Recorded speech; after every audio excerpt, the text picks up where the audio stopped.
سبيل الدموع سبيل مريح تنهد يا صاحي মোহতারাম উপস্থিতি, রজব মাসের মধ্যে আছে আমরা। রজব আর শাবান দুই মাসের বিশেষ একটি আমল আছে। আগামী মাসের নাম হলো শাবান মাস। শাবান মাসের পরের মাসের নামই রমজান। আমরা যেই মাসে অবস্থান করতেছি, যে মাস চলতেছে আরবি, সেই মাসের নাম হলো রজব। রজব আর শাবান মাসের বিশেষ আমল আল্লাহ রাসূল হাদিসে বলেছেন। উনি 2 মাস আগ থেকেই রমজানের প্রস্তুতি হিসাবে একটি দোয়া পড়তেন, উম্মতকে দোয়া শেখাতেন। এজন্য সেই দোয়াটি আমরা প্রথমে পড়ে নিচ্ছি। আমরা সবাই আমার সাথে পড়ি, আল্লাহুম্মা বারিক লানা ফি রাজাবা ওয়া শাবান ওয়া বাল্লিগনা রমাদান। আল্লাহুম্মা বারিক লানা ফি রাজাবা ওয়া শাবান ওয়া বাল্লিগনা রমাদান। আল্লাহুম্মা বারিক লানা ফি রাজাবা ওয়া শাবান ওয়া বাল্লিগনা রমাদান। এই দোয়ার অর্থ হলো, আল্লাহর কাছে আল্লাহর নবী দোয়া করছেন, আয় আল্লাহ, আমাদেরকে রজব মাসে এবং শাবান মাসে আপনি বরকত দান করেন, আমিন। ওয়া বাল্লিগনা রমাদান, রমজান পর্যন্ত আমাদের হায়াতকে দীর্ঘায়ু করে দেন। রমজান পর্যন্ত আমার হায়াতকে লম্বা করে দেন, আমিন। কারণ আমি আপনি রমজান নাও পেতে পারি, নাকি কোনো গ্যারান্টি আছে পাবো?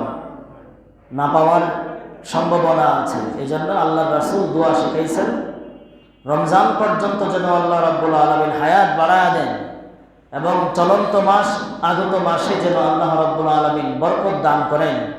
এজন্য দোয়া, আল্লাহুম্মা বারিক লানা ফি রাজাব ওয়া শাবান ওয়া বাল্লিগনা রমাদান। আমরা নারী পুরুষ যারা আছে সকলেই এই দোয়াটা মুখস্থ করব এবং মাঝে মধ্যে আমল করব।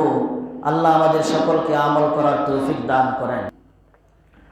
পরে আজকের যে আলোচনা, আমরা সন্তান গড়ার আলোচনা করছিলাম।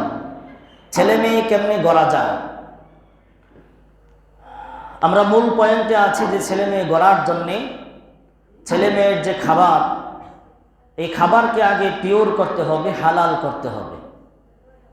যেই বাচ্চার দেহের মধ্যে হারাম আছে, এই বাচ্চা কোনোদিন ভালো হবে না।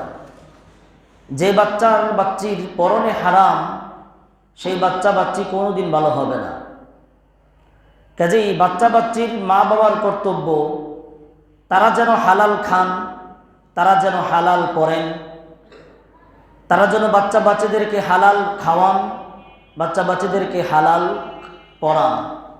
আল্লাহ রাব্বুল আলামিন বাবা মাদেরকে বুঝবার তৌফিক দান করেন, আমিন। এক লুকমা হালাল মানুষের ইবাদতের মূল্য অনেক বেশি বাড়িয়ে দেয়, আর এক লুকমা হারাম 40 দিনের আমল আকাশে ঝুলিয়ে রাখে। একটা লুকমা হালাল হইলে পরে, হারাম হইলে পরে মানুষের আমল 40 দিন পর্যন্ত কবুল হয় না। এজন্য আমাদের সমাজ গড়তে হলে বাচ্চাদের পরন হালাল করতে হবে, বাচ্চাদের খাওন দাওন হালাল করতে হবে, কথাবার্তা চালচলন সব হালাল করতে হবে। আল্লাহ আমাদের বাচ্চাদের হালাল পড়িয়ে, হালাল খাইয়ে নিজেদের সুন্দর ভবিষ্যৎ গড়ার তৌফিক দান করেন, আমিন। তাছাড়া হারামের মাধ্যমে, সুদ ঘুষ এর মাধ্যমে সন্তান লালন পালন করা কোনোভাবেই সম্ভব না। লালন পালন হবে, বাচ্চার দেহ মোটা হবে, শরীরের গঠন ভালো হবে, দেখতে অনেক সুন্দর হবে, তৈলাক্ত ভাব আসবে, কিন্তু মানুষের মতো মানুষ হবে না। কবি বলেন, গর্বা সুরত আদমি ইনসাবুদে, গর্বা সুরত আদমি ইনসাবুদে, अहमद अबू जहल हम एक साबुदे आदमीयत लाज़िमास्त आदमीयत लाज़िमास्त ओद अगर बुना बाशाद है जमास्त। কবি খুব সুন্দর বলছেন যে সুরতে মানুষের বডিতেই যদি মানুষ আসল মানুষ হইতো তাহলে মহানবী সাল্লাল্লাহু আলাইহি ওয়াসাল্লাম আর আবু জাহেল উভয়ের মাঝে কোনো পার্থক্য থাকতো না। আবু জাহেল আবু লাহাব দেখতে কম সুন্দর ছিল না, তাদের গঠন তাদের গড়ন কম ছিল না, কিন্তু তারপরেও একজন মূর্খের বাবা আরেকজন জাহান্নামের আগুনের অগ্নিশিখা হিসাবে আল্লাহ রাসূল আল্লাহ রাব্বুল আলামিন কোরআনে বলছেন। আর মুহাম্মদ মুস্তাফা সাল্লাল্লাহু আলাইহি ওয়াসাল্লামের মাকাম পৃথিবীতে সর্বশ্রেষ্ঠ। কোন কারণে? তার মানবিক, তার চারিত্রিক গুণাবলীর কারণে। চরিত্র ছিল না আবু জাহেল সুন্দর ছিল কিন্তু নীতি ছিল না, আবু লাহাব সুন্দর ছিল কিন্তু নীতি ছিল না। নীতি কি? আল্লাহর এক জানা, আল্লাহর সাথে নবী মুহাম্মদ সাল্লাল্লাহু আলাইহি ওয়াসাল্লামকে সংযুক্ত করে তাকেই শেষ নবী, আখিরি নবী মানা, আল্লাহ পক্ষ থেকে আসা সকল বিধান মানা, বিধানের মধ্যে মুখ দিয়ে কি ঢুকাইতেছে কি বার করবে এই সব হালাল হারাম জেনে সব পশু পাখির জীবন আর মানুষের জীবনকে আলাদা করা, এগুলো হলো মানুষের নীতি। এগুলো তাদের মাঝে ছিল না। আজকেও পশু গরু ছাগল ভেড়া যেভাবে খায় আমরাও ঠিক সেভাবেই খাই। সামনে খাবার আসলো, দেরি করলাম না, সব ঢুকাইয়া দিলাম পেটের ভিতরে। তাহলে গরু তো সামনে খাবার আসলে পরে কোনো চিন্তা ভাবনা না করে খাবার ঢুকায়। কার ক্ষেতের ঘাস খাইতেছে, কার ক্ষেতের ধান খাইতেছে, কার ঘরের ভুসি খাইতেছে, গরু এগুলো যাচাই বাছাই করে কি? সামনে পাইলো তো খাইল। মানুষের স্বভাব যদি হয় এরকম যে গরুর মতো সামনে পাইলো তো খাইল, কিসের টাকা পকেটে ঢুকাইলাম, কোন খাবার খাইলাম, কোনো হালাল হারামের তমিজ করলাম না, যাচাই বাছাই করলাম না, তাহলে আমার আর পশু পাখির মাঝে পার্থক্যটা রইল কোথায়? গভীর মনোযোগ দিয়ে বুঝবেন। আসলে এই কথাগুলো বুঝে আসার কথা না। যাদের ভিতরে হারামে ভরপুর তাদের এত সহজে কথা বুঝে আসার কথা না। এজন্য খুব মন দিয়ে বুঝবেন। আজকের দুনিয়াতে আমরা খাওয়ার জন্যে পাগল, পড়ার জন্যে পাগল। এই খাওয়ার পড়ার পাগল হওয়ার কারণে আমাদের সামনে সমাজগুলো নষ্ট হচ্ছে। এই পাগল পাড়া হইয়া খাই, পাগল পাড়া হয়ে পড়ি, আমাদের ঘর থেকে যেগুলো বের হইতেছে সবগুলো আস্তে একটা পাগল হয়ে বেরোইতেছে। কি খায় না খায়, কি পরে না পরে কোনো তোয়াক্কা করছে না। পরিণামে সকল কর্ম, সকল কথা তার হারাম বের হচ্ছে, তার হালালের কোনো গন্ধ তার মধ্যে নাই। এজন্য গরু যেমনে খায়, পশু পাখি যেমনে খায়, ঠিক তেমনে খাওয়া যাবে না। খাবার আসার আগে, টাকাটা নেয়ার আগে, টাকাটা কিসের, আমার জন্য হালাল নাকি হারাম যাচাই করতে হবে। এরকম নীতিওয়ালা মানুষ যদি হইতে পারি তাহলে আমি নবীজি সাল্লাল্লাহু আলাইহি ওয়াসাল্লামের আদর্শ অনুযায়ী থাকার কারণে উম্মতি মুহাম্মাদের অন্তর্ভুক্ত থাকব। অন্যথায় আবু লাহাব, আবু জাহেল, উতবা সাইবা যেমন মানুষ ছিল আমরাও তেমন মানুষ হয়ে যাব। কেমন মানুষ ছিল তারা? ওয়ালাকাদ যারাকনা লিজাহান্নামা কাসীরাম মিনাল জিন্নি ওয়াল ইনস। আল্লাহ বলেন অনেক মানুষকে আমি বানিয়েছি, জিনদেরকে আমি বানিয়েছি জাহান্নাম করে, এরা সবাই জাহান্নামে যাবে। লাহুম কুলুবুল লা ইয়াফকাহুনা বিহা। তারা কোন কারণে অধিকাংশ জিনেরা জাহান্নামে যাবে? আল্লাহ বলেন এদের অন্তর ছিল কিন্তু অন্তর দিয়া কোনোদিন অনুধাবন করে দেখে নাই আরে মানুষের নীতি কি আর পশুর নীতি কি, এটা কোনোদিন পরখ করে দেখে নাই, অনুধাবন করে নাই, কোনোদিন চিন্তা করে নাই। লাহুম কুলুবুল লা ইয়াফকাহুনা বিহা ওয়া লাহুম আ'য়ুনুল লা ইউবসিরুনা বিহা ওয়া লাহুম আযানুল লা ইয়াসমাউনা বিহা। এদের চোখ ছিল দেখার মতো যে এটা অন্যের মাল আর এটা আমার নিজের জন্য হালাল, এটা আমার জন্য হালাল না, এটা আমার জন্য হালাল। এটা যাচাই করার জন্য দুইটা চোখ আমি দিছিলাম, কিন্তু চোখ দিয়ে কোনোদিন হারামটাকে সে দেখে নাই, হালালটাকেও দেখে নাই, যা পাইছে তাই খাইছে। ওয়ালাহুম আযানুল লা ইয়াসমাউনা বিহা, হালাল হারাম তমিজ না করলে একদিন আমার দরবারে এসে হিসাব দিতে হবে। এগুলো শোনার জন্য যথেষ্ট পরিমাণ প্রমাণ দলিলাদিল্লা আমি কোরআনের মাধ্যমে, আমার মুরসালিন আমার রাসূলদের মাধ্যমে, রাসূলদের পরে রাসূলদের ওয়ারাসা উলামায়ে কেরামের মাধ্যমে এদেরকে শুনাইছি। শোনার পরেও এরা শোনার মতো শুনে নাই, আমল করে নাই। লাহুম আযানুল লা ইয়াসমাউনা বিহা উলাইকা কাল আনআম। আল্লাহ বলেন অন্তর দিলাম অনুধাবন করে নাই, চোখ দিলাম দেখে নাই, কান দিলাম শুনে নাই, এরা চতুষ্পদ জন্তু কুকুরের চাইতেও অনেক খারাপ। এরা কারা? আদিকালের যুগের মানুষ যারা চলে গেছে তারাই শুধু ছিল নাকি এই যুগেও আছে এরকম মানুষ? এই যুগে যারা এই আওতাধীন, কান আছে শুনে না, চোখ আছে দেখে না, অন্তর আছে চিন্তা ভাবনা করে না, অনুধাবন করে না, এই সব এই দলের অন্তর্ভুক্ত। আল্লাহ বলেন এরা হলো চতুষ্পদ জন্তুর চাইতেও অনেক খারাপ। উলাইকা কাল আনআম বাল হুম আদাল, এরা পশু পাখির মতো, বরং এর চাইতেও আরো নিকৃষ্ট। কারণ পশু পাখির হিসাব নাই। গরু কার গোড়ারটা খাইলো আর কার গোড়ারটা খাইলো না, গরুর কোনোদিন হিসাব হবে না।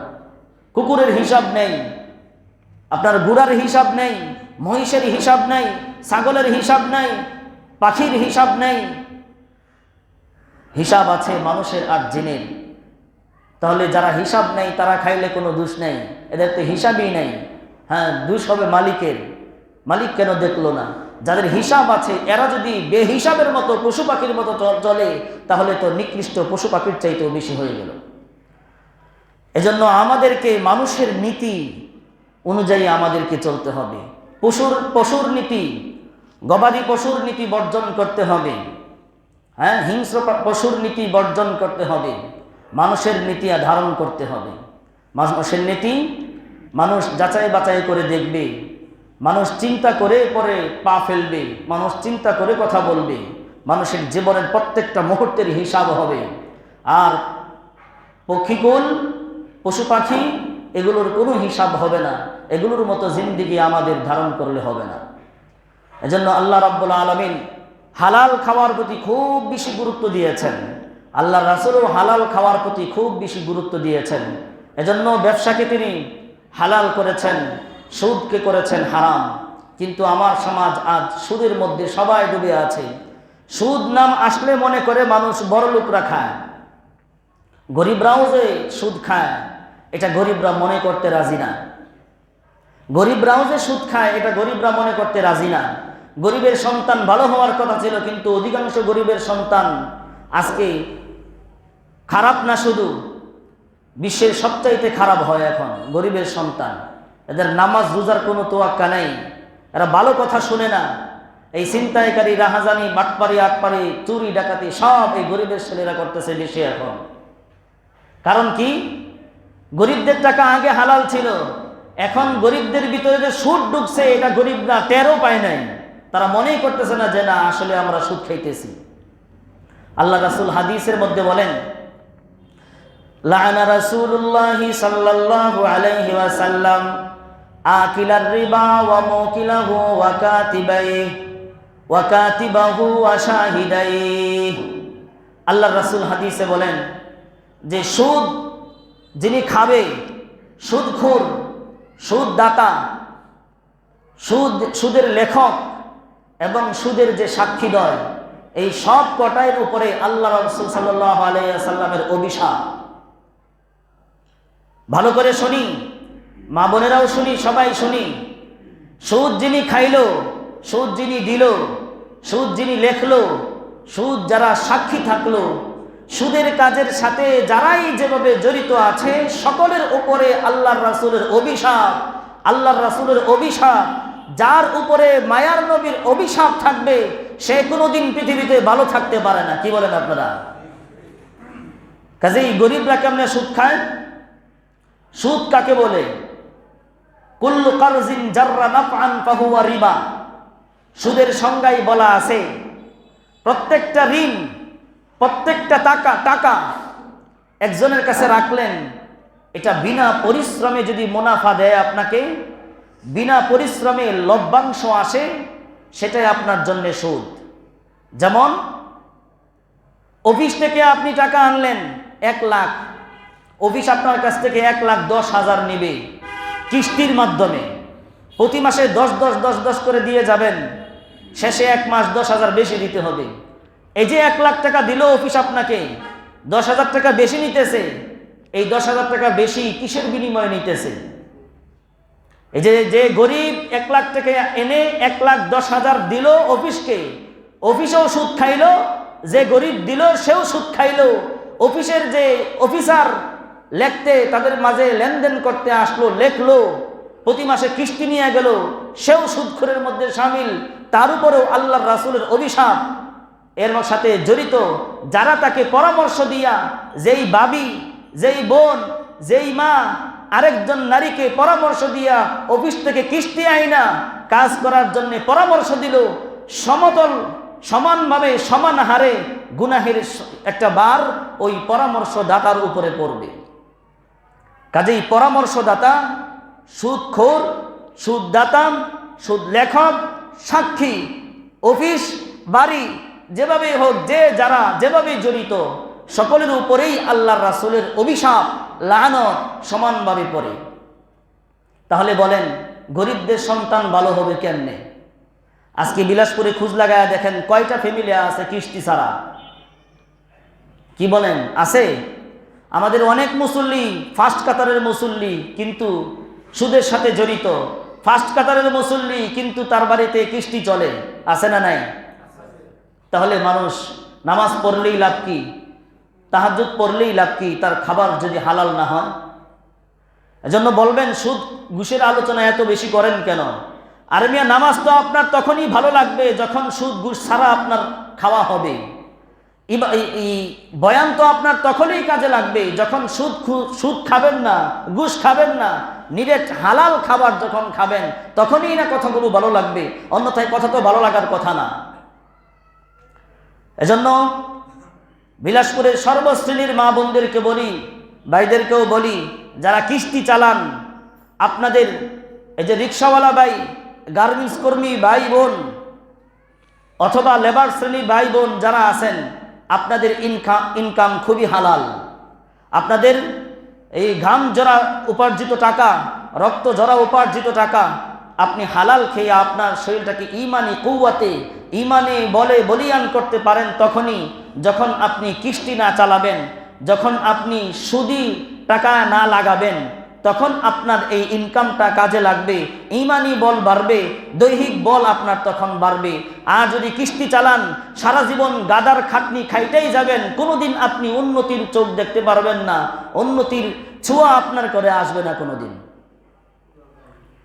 আপনি লেখা রাখেন, সুদখোরদের মাল কোনোদিন টিকে না, সুদের সাথে জড়িত তাদের মাল কোনোদিন টিকে না। যদিও আপনার মাল আপনি দেখতেছেন যে না, আমি দিন দিন আমার ইনকাম বাড়তেছে, বাড়িঘর বাড়তেছে, এমন একদিন আসবে যেদিন হঠাৎ রাতে দেখবেন আপনার বাড়িঘর, মিল স্ট্যান্ড, মিল ফ্যাক্টরি যা আছে সব পুরে ছাই হয়ে গেছে। আল্লাহ রাব্বুল আলামিন এক রাতে আপনাকে গরিব বানায়া দিবেন। এজন্য সুদের সাথে জড়িত সকল কর্ম পরিহার করতে হবে, মানুষের নীতি আদর্শ ধারণ করতে হবে, পশুর নীতি ছাড়তে হবে। পশুর নীতি সামনে যা আসে তাই খায়, কোনো বাছ বিচার করে না, যাচাই বাছাই করে না। মানুষ যদি এরকম খাইতে থাকে তাহলে পশু আর মানুষের মাঝে কোনো পার্থক্য থাকে না। এজন্য মানুষ তার আসল নীতি ধারণ করতে হবে। আল্লাহ আমাদেরকে বোঝার তৌফিক দান করেন। তাহলে এই যে কথাগুলো বললাম, আপনাদের কারো কোনো জিম্মত আছে এর মধ্যে? বুঝছেন সবাই? এই কথাটা কি বিশ্বাস হয় আপনাদের? হ্যাঁ, আল্লাহ রাসূলের যে হাদিস, আকিলুর রিবা ওয়া মুকিলাহু ওয়া কাতিবাহু ওয়া শাহিদাইহি, সুদখোর, সুদদাতা এবং সুদের যে সাক্ষীদ্বয়, সুদ যে লেখে, সবাই সমানভাবে সবার উপরে আল্লাহর রাসূলের অভিশাপ। এজন্য যে সকল অফিসাররা আপনাদের বাড়িতে আসেন, আপনারা দ্রুত গতিতে কিস্তিটা শেষ করে আপনারা তওবা করে ভালো হয়ে যান, মালটাকে হালাল করেন, আপনি ভালো থাকবেন, আপনার সন্তান ভালো হবে, সমাজটা ভালো হবে। চলুন আমরা সবাই সকলের ইনকাম হালাল করে সোনার একটা সমাজ, সোনার একটা বাংলা গড়ি। আপনারা সবাই রাজি আছেন? তাহলে কাজ একটাই, হারাম বর্জন করতে হবে, হালাল ধারণ করতে হবে। আল্লাহ আমাদেরকে বুঝার তৌফিক দান করেন। ঠিক তেমনিভাবে আল্লাহ রাসূল ঘুষ সম্পর্কে বলছেন। আল্লাহ রাসূল লানত করেছেন, আর রাশিয়া ওয়াল মুরতাশিয়া ওয়ার রাইশা ইয়ানি আল্লাযী ইয়ামশি বাইনাহুমা। ঘুষ কাকে বলে? এখন তো আমরা যারা ঘুষ নেই তারা হাদিয়া হিসাবে এটাকে চালায় দিতে চায়। মনে করেন আপনি একটা পোস্টে আছেন, কাউন্সিলর, আপনাকে সরকার বেতন দেয়, আপনার আন্ডারে পুরা বিলাসপুর, আপনার কাছে একটা কাগজ নিয়ে গেলে এটা আপনার দায়িত্ব, সরকারিভাবে আপনি এই কাজটা সিগনেচারটা করে দিবেন, কাজটা করে দিবেন। যদি আমি তার প্রাপক হই, যদি আমি তার অধিকার রাখি, তাহলে বিনামূল্যে সরকারি একজন কর্মচারী হিসাবে আমি এদেশের নাগরিক হিসাবে আপনার আন্ডারে যেহেতু আমি আছি, আপনি বিনামূল্যে আমার অধিকারটা আমার কাছে পৌঁছায় দিবেন। এটা হলো সরকারি দায়িত্ব আপনার উপরে, আমার অধিকারটা আমার কাছে পৌঁছে দেওয়া। এখন আপনার কাছে কাগজ নিয়ে গেলে 100 টাকাও যদি লাগে, সরকার কিন্তু কোনো ফিস ধরে না এই কাজের জন্যে। 100 টাকাও যদি আপনি এর কাগজ বিল হিসাবে নেন, যে সিগনেচার করবো 100 টাকা দে, অথবা বিচার করব মোবাইলে 50 টাকা দিই, এই 50 টাকা নেন, 50 লাখ নেন, 1 টাকা নেন, 1 লাখ নেন, 1 কোটি নেন, সবগুলোই হাদিয়া নয়, সবগুলোই সরাসরি ঘুষ। কথা বুঝে আসছে? যেমন আরো উদাহরণ দেই, টিকিট কাউন্টারে সরকার টিকিট মাস্টার নির্ধারণ করছে রেল স্টেশনে। তার দায়িত্ব হলো মানুষকে যে কয়টা সিট আছে, এই কয়টা সিট সে এই সিটের মূল্যেই যে টাকা নির্ধারণ সরকার করে দিয়েছে, এই টাকার বিনিময়ে সে মানুষকে সিট দিবে। এখন আমাদের দেশে এই মাস্টারগুলো যে কাজগুলো করে, যাদেরকে সিট দিবে, সিটের ভাড়া মনে করেন 100 টাকা, তাকে দিতে হয় 150 টাকা। এই যে 50 টাকা সে বাড়িয়ে নিল, এটা কি 50 টাকা তার হাদিয়া? যিনি দিলেন আর যিনি নিলেন, উভয়ের উপরে আল্লাহ রাসূলের লানত, অভিশাপ। ঠিক তদরূপভাবে আমার দেশের আইন শৃঙ্খলা বাহিনী, তাদেরকে সরকার বেতন দেয়, সুবিধা দেয় এই কারণেই যে একটা থানার আন্ডারে যত মানুষ আছে সকল মানুষের ফ্রি সার্ভিস তারা দিবে, আর তাদের যত খরচ এবং বেতন সব কিছু আমি সরকার বহন করব। এখন সার্ভিস দিতে গিয়ে সরকার যেটা নির্ধারণ করে নাই, সেটা যদি কোনো আইন শৃঙ্খলা বাহিনী নির্ধারণ করে, এটা তার জন্য হাদিয়া না ঘুষ? মসজিদের ইমাম সাহেব, এখানে তিনি 5 ওয়াক্ত নামাজ পড়াবেন, এটা কমিটি তাকে নির্ধারণ করেছে একটা অঙ্কে। এখন যদি মসজিদের ইমাম সাহেব বলে যে আমি জোহরের নামাজ পড়াইতে হলে সব মুসল্লি মিলে আমাকে 500 টাকা দিতে হবে, মানবে? বাজারে যান, সুদখোর ঘুষখোরদের জন্য বাজার করতে পারবেন না। যে মনে করেন পেঁয়াজের 1 কেজি পেঁয়াজ কত হবে সরকারের পক্ষ থেকে নির্ধারণ করা আছে না, কিন্তু সিন্ডিকেট কইরা এটার দাম নির্ধারণ করা আছে, একটা দাম বাড়ায় দিছে আরো ডাবল। আমরা কিনতেছি না, 1 কেজি জায়গায় 5 কেজি কিনতেছি, 5 কেজি যার লাগে 10 কেজি কিনতেছি, ডাবল দিয়ে কিনতেছি। সে যদি লিগ্যাল খাইতো, হালালটা খাইতো, তাহলে ডাবল কেনার সাহস তার হইতো না। যেরকম আমরা সাধারণ যারা আছি, আমরা যারা সাধারণভাবে চলাফেরা করি, হালাল আয়ে যারা চলাফেরা করতে চায়, তারা যেরকম সাহস করতে পারি না, সুদখোর ঘুষখোর যদি আজকে সুদ না খাইতো, ঘুষ না খাইতো, তারা এরকমভাবে, তারা যদি আঙ্গুল ফুলে কলা গাছ না হইতো, তারাও এরকম সাহস পাইতো না। কিন্তু আমার আপনার টাকা তারা আজকে নিয়ে আমাদের উপরই আবার চাপ প্রয়োগ করতেছে। এজন্য মুখ খুলতে হবে বাঙালি। খুলতে রাজি আছেন? ইনশাল্লাহ। আসতে দেখেন না, মুখ কোথাও খুলবে না বাঙালি, মুখ খুলতে হবে। কেন? নিয়ম আমাদেরকেই তামিল করতে হবে। সরকার তো একটা নিয়ম করে দিয়েছে, আমরা সবাই মিলে যদি এটা অভিযোগ জানাই, সবাই মিলে যদি আওয়াজ তুলি, সরকার পক্ষ থেকে তখন আরো জোর পাবে সরকার। দেখেন না আমাদের দেশের প্রধানমন্ত্রী একবার শুদ্ধি অভিযান চালাইছিল না? আমরা জনগণ যদি তাকে সহযোগিতা করতাম, আজকে সোনার বাংলাই হইতো, বেগম পাড়ার টাকা সব রিটার্ন আসতো। ঠিক কিনা বলেন? আসে নাই কেন? জনগণ আমরার কারণে আসে নাই, আমাদের কারণে আসে নাই, আমরা আওয়াজ তুলি নাই। আল্লাহ রাব্বুল আলামিন আমাদের সকলকে সৎ সাহস দান করেন, আমিন। এজন্য যেই কাজে, যেই চেয়ারে যিনি আছেন তার দায়িত্ব পালন করতে গিয়ে যদি অতিরিক্ত দায়িত্বের বাহিরে টাকা নেন, সেটাই ঘুষ, সেটার নাম হাদিয়া হয় না। তাহলে এবার বলেন, আমরা যে যত জায়গায় বেশি টাকা দিয়ে যত কাজ করাই সবগুলো আমরা ঘুষ দেই আর তারা ঘুষ নেয়। একটা চাকরি, আপনার আন্ডারে চাকরি দেওয়ার দায়িত্ব আছে, আপনি মানুষকে চাকরিতে, সরকারি চাকরিতে নিয়োগ দিবেন, এই জন্যেই আপনাকে সরকার বেতন দেয়, বাসা দিছে, গাড়ি দিছে, বডিগার্ড দিছে। এরপরে চাকরি দিতে গিয়া আপনি এই দায়িত্বটা পালন করতে গিয়া লাখ লাখ টাকা আপনি এই যে হাদিয়া বইলা নিতেছেন, এটা কি হাদিয়া? কি বলে, এটা কি হাদিয়া? আজকে যোগ্যবান ছেলে, যোগ্যবান মেয়ে চাকরি পাইতেছে না, টাকার অভাবে চাকরি পায় না। কিসের কারণে? আপনার এই ঘুষের চাহিদার কারণে। কাজে এটা হাদিয়া হয় না, এটা ঘুষ হয়। ঘুষখোর যেন শুনে রাখে, আল্লাহ রাসূল বলেছেন, ঘুষখোর যে আছে, ঘুষদাতা যে আছে, ঘুষখোর আর ঘুষদাতার মাঝখানে যে দালালি করবে, ওই দালালের উপরও আল্লাহ রাসূল বলেন তার উপরে সমানভাবে লানত, অভিশাপ। কাজেই যে নাকি সুদ খায়, যে নাকি ঘুষ খায়, তার সন্তান মানুষ হবে কেমনে?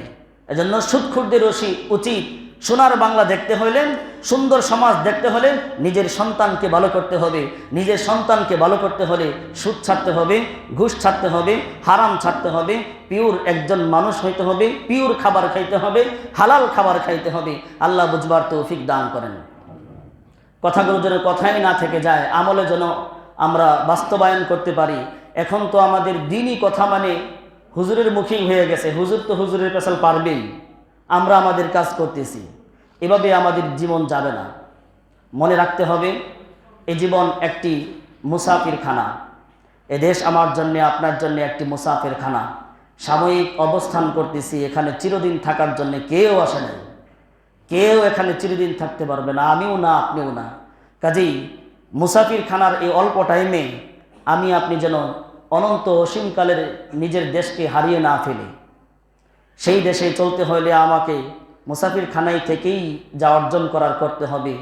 আল্লাহ সকলকে বুঝার তৌফিক দান করেন।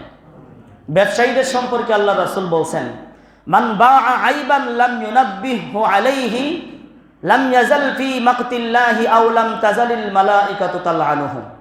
ব্যবসায়ীদের সম্পর্কে আল্লাহ রাসূল বলছেন, তাদের কোনো ব্যবসায়ী যদি কোনো মাল বিক্রি করে আর মালটা ত্রুটিযুক্ত থাকে, এই ত্রুটিটা যদি ক্রেতার কাছে স্পষ্ট না করে দেয়, তাহলে ব্যবসায়ী সম্পর্কে আল্লাহ রাসূল বলেন, আল্লাহর গজব তার উপরে, ফেরেশতারা সর্বসময় তার উপরে লানত করতে থাকে। নাউযুবিল্লাহি মিন যালিক। ব্যবসায়ী ভাই কেউ যদি থাকেন, আমার বাংলাদেশের ব্যবসায়ী ভাইরা, আল্লাহ রাসূল সাল্লাল্লাহু আলাইহি সাল্লাম বলছেন, সিদ্দিকিন, সালিহিন, সুহাদা যারা আছে তাদের সাথে ব্যবসায়ীদের স্থান হবে। কোন ব্যবসায়ী? আত্তাজিরুস সাদুকুল আমিন, আত্তাজিরুস সাদুকুল আমিন মান নাবিয়িনা ওয়াস সিদ্দিকিনা ওয়াস শুহাদাই ওয়াস সালিহিন। সত্যবাদী, সততাবান ব্যবসায়ী, সত্য ব্যবসায়ী যিনি থাকবেন, যে নাকি সততার সাথে ব্যবসা করবে। আমার নবী বলেন, সততার সাথে ব্যবসা করলে মরার পরে আল্লাহ রাব্বুল আলামিন নবীদের সাথে, শহীদদের সাথে, সালেহিন নেককারদের সাথে তার জান্নাত দান করবেন।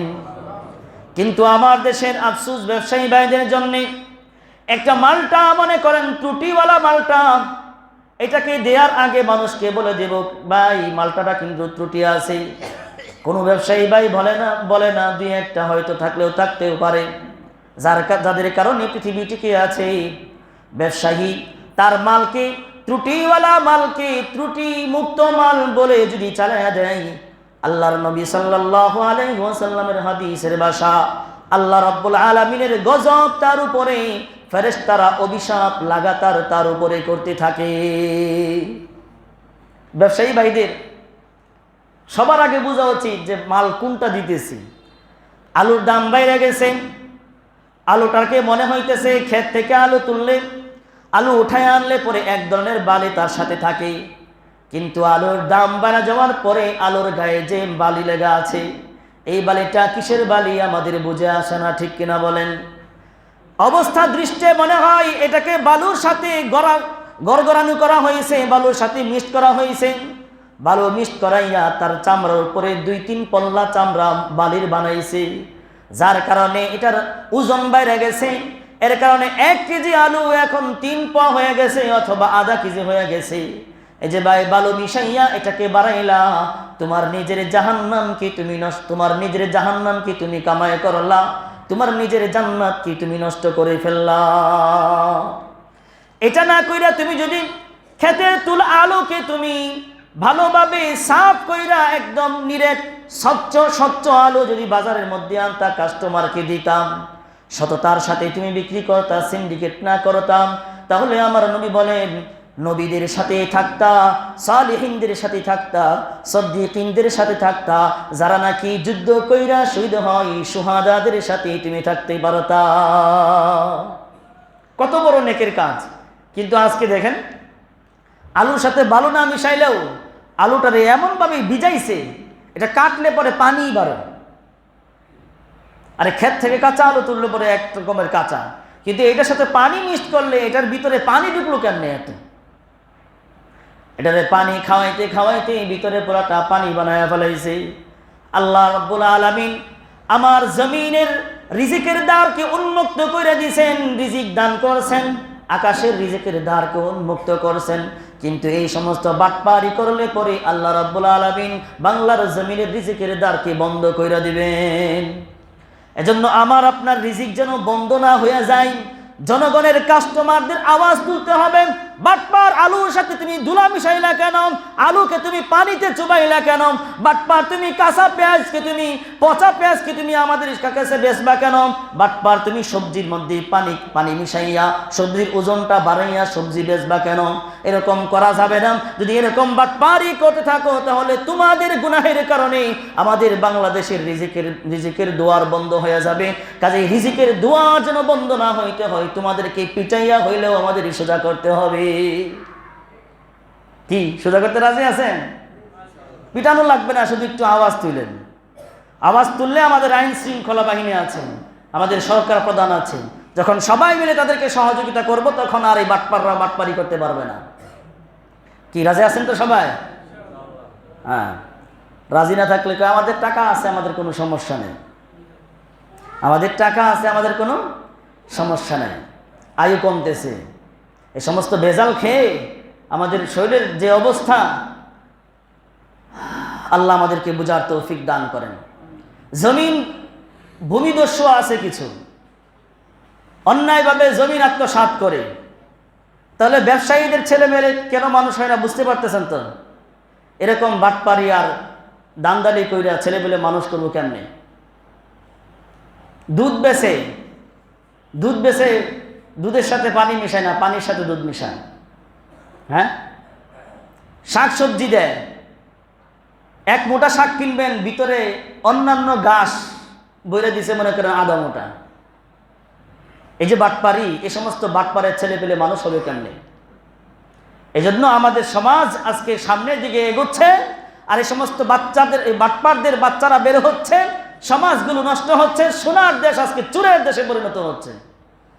আপনারা কি বুঝতে পারতেছেন? এক একটা পয়েন্টে এই দেড় মাস যাবত যে আলোচনা, পয়েন্টে পয়েন্টে আপনারা কি বুঝতে পারতেছেন কেমনে আমাদের চুরের দেশ হচ্ছে? যত এগোচ্ছি সামনে, বিগত পিছনের দিকে তাকায় দেখি এর চাইতে আজকের দুনিয়া থেকেও, আজকের বাংলাদেশ থেকেও গতকালকের বাংলাদেশ অনেক ভালো ছিল, গতকালকে থেকে পরশুর বাংলাদেশ অনেক ভালো ছিল, পরশু থেকে তার আগের দিনের বাংলাদেশ অনেক খারাপ। আজকে যেমন ভালো যাইতেছে, আগামীকালের বাংলাদেশ আরো অনেক খারাপ হবে। দিন দিন খারাপ হচ্ছে একমাত্র হারাম খাওয়ার কারণে। ভূমিদস্যুদের সম্পর্কে আল্লাহ রাসূল বলেন, মান আখাযা শিবরাম মিনাল আরদি যুলমান ফাইন্নাহু ইউতাওয়াকু ইয়াওমাল কিয়ামাতি মিন সাবঈ আরাদিন। বিলাসপুরের মানুষ শুনে রাখেন, আপনার বিলাসপুরের জমিনের বড় দাম।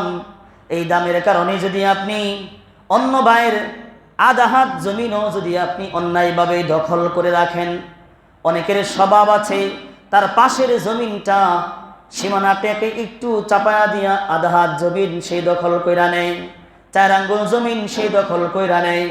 আমার রাসূল এই সকল ভূমিদস্যুদের সম্পর্কে বলছেন, অন্যায়ভাবে এক চুল পরিমাণ জমিনও যদি কেউ দখল করে থাকে, তাহলে এই এক চুল পরিমাণ জমিন আল্লাহ রাব্বুল আলামিন শুধু এই জমিনটা নয়, 7 তবক জমিন, এখান থেকে মাপ দিয়া 7 তবক জমিন তার মালা হিসাবে হাসরের ময়দানে তার গলায় পড়াইয়া দিবেন। আপনি বড়লোক মানুষ, আপনার উপরে মনে করেন এক উরি মাটি, এক খাঁচা মাটি অথবা 10 মণ মাটি যদি আপনার কাছে আপনার গলায় মালা বানাইয়া পড়াইয়া দেওয়া হয়, কারা কারা রাখতে পারবেন? জায়গা দখল করছেন 1 আঙ্গুল পরিমাণ, কিন্তু 1 আঙ্গুল এই পরিমাণ তো থাকবে না। 1 আঙ্গুল বাড়াইতে বাড়াইতে জমিনের উপরের ভাগ থেকে নিচের ভাগ 7 তবক জমিন পর্যন্ত উঠাইয়া আপনার গলার মধ্যে মালা পরাইয়া দেওয়া হবে। এজন্য ভূমিদস্যু যারা আছে, জমিন দখল করেন যারা, তাদের হালালও ইনকাম নাই, তাদের ইনকামও হালাল নয়, তাদের ইনকামটাও হারাম। এই যে জমিন দখল কইরা বাড়ি কইরা গেলেন, কার জন্য বাড়ি কইরা গেলেন? এই হারাম বাড়িতে 1 বিঘত বাড়ির জন্য আপনার 4 কাঠা জমিন হারাম হয়ে গেছে। 1 বিঘত জায়গার জন্য আপনার 4 কাঠার উপরে যে বাড়িটা, পুরা বাড়িটা হারাম হয়ে গেছে। হালালের সাথে হারামকে মিশ্রণ করছেন। যেমনি ভাবে 1 ড্রাম দুধের মধ্যে 1 কৌটা পরিমাণ চনা যদি আপনি মিশাইয়া দেন, দুধটা যেমন নষ্ট হইয়া যায়, 4 কাঠা জমিনের সাথে আধা হাত জমিন হারাম ভাবে অন্যায় ভাবে মিলাইয়া দিলে পুরা বাড়িটাই হারাম হইয়া যায়। এজন্য সারা জিন্দেগির সব কিছু আপনি সব উপার্জন একসাথে করে আপনি সুন্দর করে একটা বাড়ি করলেন, অন্যায়ভাবে আপনার পাশের জমিন থেকে 4 আঙ্গুল পরিমাণ জায়গা নিয়ে নিলেন। এই যে নিলেন, সারা জীবনের হালাল ইনকামকে আপনি হারাম করে দিলেন। মনে রাখবেন, এই বাড়ি কিয়ামতের আগে একদিন না একদিন আপনার জন্মে হয় নাই, আপনার সন্তানের জন্মে হইল, একদিন না একদিন হারাম বাড়ি ধ্বংস হইয়া যাবে। আর আখিরাতের ময়দানে আপনি এই যে রেখে গেলেন সন্তানের জন্য, আপনার গলার মধ্যে 7 তবক জমিন উঠাইয়া বালা বানাইয়া পড়াইয়া দিবে। কোটি কোটি মানুষ কিয়ামত পর্যন্ত, আদম আলাইহিস সালাম থেকে কিয়ামত পর্যন্ত সকল মানুষ দেখে চিনতে পারবে দুনিয়াতে একটা ভূমিদস্যু ছিল। এজন্য জমিন দখল করবেন নি? জমিন দখল করবেন, অন্যায়ভাবে জমিন দখল কইরা নিজের ইনকামটাকে হারাম না করি আমরা। আল্লাহ রাব্বুল আলামিন আমাদেরকে বোঝার তৌফিক দান করেন। তাহলে কথা বলছিলাম, সন্তানকে হালাল খাওয়াইতে হবে, সন্তানকে হালাল পড়াইতে হবে। যেই সন্তানের গায়ের গোশত 1 টুকরা গোশত যদি হারাম ইনকামের মধ্যে হয়, হারাম ইনকামের মাধ্যমে হয়, আমার রাসূল হাদিসের মধ্যে বলেন এই সন্তানের এই দেহটা জাহান্নামে যাবে। আহা, যেই দেহ হারাম ইনকামের দ্বারা গঠিত, এই দেহ জাহান্নামের আগুনের উপযুক্ত। যে দেহ হালাল ইনকাম দ্বারা গঠিত, ওই দেহ জান্নাতের উপযুক্ত। এখন আপনার গঠন, আপনার দেহ কোন মাল দ্বারা গঠন করবেন আপনার দেখার বিষয়। কারো অমর্জিতে, কারো না খুশিতে, কারো অনুমতি ছাড়া 1 ডুব পানি পর্যন্ত কারোর পান করব না, রাজি আছি ইনশাল্লাহ। কারোর অনুমতি ছাড়া কারোর 1 ডুব পানি পর্যন্ত, বোতল রাখা আছে মনে করেন সামনে, কিন্তু বোতলের মালিক আপনি না, আরেকজন, অনুমতি ছাড়া 1 ডুব পানি পর্যন্ত পান করব না, রাজি আছি। আল্লাহ রাব্বুল আলামিন আমাদের কিভাবে চলার তৌফিক দান করেন। বাচ্চাদেরকে সুন্দর বাচ্চা দেখতে হলে, সুন্দর সমাজ গড়তে হলে, আমার বাচ্চা ভালো থাকুক এটা যদি আমি চাই, তাহলে বাচ্চার পরবর্তী ধাপ হইল বাচ্চা কার সাথে উঠা বসা করছে, বাচ্চার উঠা বসা, বাচ্চার বন্ধুদেরকে যাচাই বাছাই করা, সকল বন্ধুদের সাথে বাচ্চাকে মিশতে না দেওয়া। এখন বর্তমান হয় কি, আল্লাহ রাব্বুল আলামিন কোরআনেও কিন্তু বলছেন ভালো মানুষের সাথে উঠা বসা করতে। এখনের বর্তমানে ডিজিটাল মারা বাচ্চাকে সকালে নিয়ে যায়, ছেলে বাচ্চাকে তার ফ্রেন্ড হিসাবে পরিচয় করা দেয় আর একটা মেয়ে বাচ্চার সাথে। আছে? আপনাদের বিলাসপুরে মনে নাই? আছে? তার ফ্রেন্ড, ছেলে বাচ্চার ফ্রেন্ড কে? মেয়ে বাচ্চা। মাই পরিচয় করায় দেয়, বন্ধুত্ব পাতায় দেয়, আর মেয়ে বাচ্চার মা ছেলে বাচ্চার সাথে বন্ধুত্ব পাতায় দেয়। এরকম খারাপ মস্তিষ্কের মহিলা সমাজে আছে না নাই? এটা কি ভালো মস্তিষ্ক না খারাপ মস্তিষ্ক? কি শিখাইতে চায়? ছোটবেলায় ছেলে আর মেয়ের বন্ধুত্বকে এই যে বিএফ আর জিএফ এর সাথে হাত হাত মিলাইয়া বড় হইয়া এটা কুসন্তান সমাজকে উপহার দেয়, এখন থেকে শিখাইতেছে, ঠিক কিনা বলেন? এই যে জিএফ বিএফ এর যে সমাজ এখন ভরে গেছে, কিসের কারণে? অনেক মা আরো নিজেকে গর্ভবতী মনে করে যে আমার সন্তানের এতগুলো মেয়ে বন্ধু আছে, আমার ছেলের এতগুলো মেয়ে বন্ধু আছে, আমার মেয়ের এতগুলো ছেলে বন্ধু আছে। আমরা অতীতে এগুলো শুনি নাই ছোটবেলায়, কিন্তু একটু বড় যখন হইলাম, যৌবনে পদার্পণ করলাম, তখন বললাম যে জিএফ আর বিএফ। আরে জিএফ আর বিএফ কি, এটা চিনতে বুঝতে অনেক সময় লাগছে। অনেক মুরব্বীরা এগুলো এখনো মানে বোঝে না। আছেন না এরকম মুরব্বী? আরে ছেলেরা যে মেয়েদের সাথে বন্ধুত্ব করতে পারে, পিছনে ইতিহাসে কোথাও খুঁজে পাবেন না। আরে মেয়ে আবার ছেলের সাথে বন্ধু করে কেমনে? এটা বর্তমান হয়ে গেছে। কিসের ফসল? কেজি আর ব্রাক স্কুলের ফসল। সকালে নিয়ে যায়, বন্ধু বন্ধু পাতায়া দেয়। এতে ছোটবেলায় থেকেই শিখছে জিএফ আর বিএফ, বড় হইয়া জিএফ বিএফ কাম সারা দেয় বিয়ের আগে সবকিছু। হ্যাঁ, যারা বাবারা আছে একটাও জি বলে না, আমি তো এই অপরাধী। চুপ থাকেন আর জি বলেন, যেটাই বলেন, আপনি তো কাজ করে ফেলেছেন এটা। তাহলে বাচ্চারা কার সাথে চলবে? বন্ধুত্ব আমার আপনার চয়ন করতে হবে। কার সাথে বাচ্চা ওঠা বসা করতেছে, চলাফেরা করতেছে, বাবা মায়ের খেয়াল করতে হবে। আল্লাহ রাসূল হাদিসের মধ্যে বলেন, আল ওয়াহদাতু খায়রুম মিন জালিসিস সুই। আপনার বাচ্চা যদি একা একা থাকে, তাহলে এটা আপনার অসৎ বন্ধুর সাথে চলাফেরার চাইতেও অনেক ভালো। আমি আপনিও যদি অসৎ বন্ধুর সাথে চলাফেরা করি, আমার জন্য খারাপ, আপনার বাচ্চার জন্য খারাপ। আমার রাসূল হাদিসের মধ্যে বলেন, তার চেয়ে অসৎ বন্ধুর সাথে চলাফেরা করার চাইতে তুমি ঘরের মধ্যে একা একাই বসে থাকো। আর আল্লাহ রাসূল হাদিসের পরের অংশে বলেন, আল জালিসুস সালিহু খায়রুম মিনাল ওয়াহদা। নেক লোকের বন্ধুত্বের সাথে, নেক লোকের সাথে উঠা বসা করা একা থাকার চাইতেও অনেক ভালো। তার মানে অসৎ বন্ধুর চাইতে একা থাকা ভালো, আর একার চাইতে সৎ বন্ধু অনেক ভালো। আবারও বুঝেন, অসৎ বন্ধুর চাইতে একা একা থাকা ভালো, আর একা একা থাকার চাইতে সৎ বন্ধু অনেক ভালো। আল্লাহ রাসূল সাল্লাল্লাহু আলাইহি ওয়াসাল্লাম একবার অনেক ফিতনার কথা আলোচনা করলেন। ফিতনা আসবে, এমন ভাবে আসবে, তসবির দানা ছিঁড়া গেলে, তসবির রশিটা যদি ছিঁড়া যায়, তসবির দানাগুলো যেমন একটা একটা টপ টপ করে পড়তে থাকে, দেরি হয় না, ঠিক তদ্রূপ শেষ জামানাতে ফিতনাগুলো একের পর এক পড়তে থাকবে, সময় লাগবে না। আল্লাহ রাসূলের সাহাবারা বললেন, ওই সময়ের ফিতনার সময় আমাদেরকে কি আদেশ করেন, কিভাবে আমরা চলবো? আল্লাহর রাসূল বলেন, ফাকুনু আহলা সাবুয়ুতিকুম। ফিতনার সময় তোমরা ঘরের চাটাই হইয়া বসে থাইকো, অর্থাৎ ঘর থেকে তোমরা বের হইও না, যত পারো তত বেশি ঘরের মধ্যে বসে থাইকো। একের পর এক ফিতনার সময় কি এখন আসছে কিনা বলেন? ফিতনার অভাব নেই। এজন্য আল্লাহ রাসূল হাদিসের মধ্যে বললেন, ভবিষ্যৎবাণী করে গেলেন, এই সময়ে ঘর থেকে বের না হওয়া তোমাদের জন্য ভালো। তাহলে বাবা মারা সন্ধ্যার পর হয়ে যায়, সন্তানের খোঁজ খবর নেয় না, বা 1টা 12টার সময় সন্তান বাহিরে ঘোরাফেরা করে, কোনো খোঁজ খবর নেয় না। এরা বাবা মা নাকি অন্য কিছু? কি বলেন? বর্তমানের যে বাবা মা, আরে বুঝেই না যে এই সন্তানই আমার জাহান্নামের কারণ হবে, এই সন্তানই আমার জান্নাতের কারণ হবে। বাবা মা এটা বুঝারই চেষ্টা করে না। জন্ম দিয়েছি, এখন তার ইচ্ছা, যেমনি ইচ্ছা তেমনি চলুক। আরে জন্ম দিছ, শেষ না তো, হিসাব দিতে হবে কেমনে চলছে, বলছিলা কিনা তুমি? অন্যথায় না বললে পরে তার গাইড যদি না করো, তাহলে আল্লাহর আদালতে তোমাকে দাঁড়াইতে হবে। আল্লাহ রাসূল সাল্লাল্লাহু আলাইহি ওয়াসাল্লামের এই ভবিষ্যৎবাণী আমরা সবাই মানি। আমরা সবাই যত পারি বাড়ির ভিতরে থাকার চেষ্টা করি, যত পারি মসজিদের ভিতরে থাকার চেষ্টা করি, বাহিরে আমরা আড্ডাবাজি না করি। বাহিরে যত বেশি যাব, তত আমাদের গুনাহ খাতা বেশি হবে।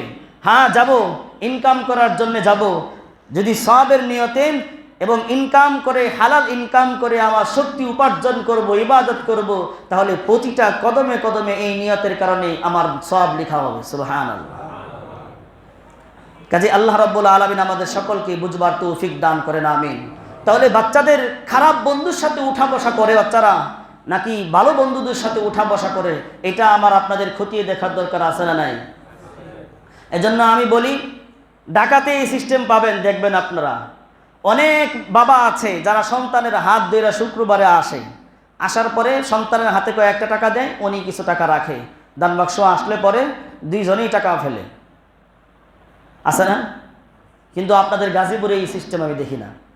বাচ্চাগুলো সব দোতলায়, যত উশৃঙ্খল পোলাপান আছে সব দোতলায়, আর বাবারা সব নিচতলায়। আপনি কি মনে করছেন আপনার মতন বুড়া যেদিন হবে ওদিনে ওরা ভালো হয়ে আসবে? নিজেও আছেন ভুলের মধ্যে, বাচ্চাকেও ফেলতেছেন, আবার ভুলের জীবন গড়তেছেন। নিজের জীবনের হিসাব যদি আল্লাহ রাব্বুল আলামিন আপনার নেই, যৌবনকালে কি করছিলি হিসাব দিতে পারবেন? কি বলেন, হিসাব দিতে পারবো আমরা? আর বাচ্চার যৌবন যে নষ্ট হচ্ছে, এটা আমাকে দেখভাল করতে হবে না?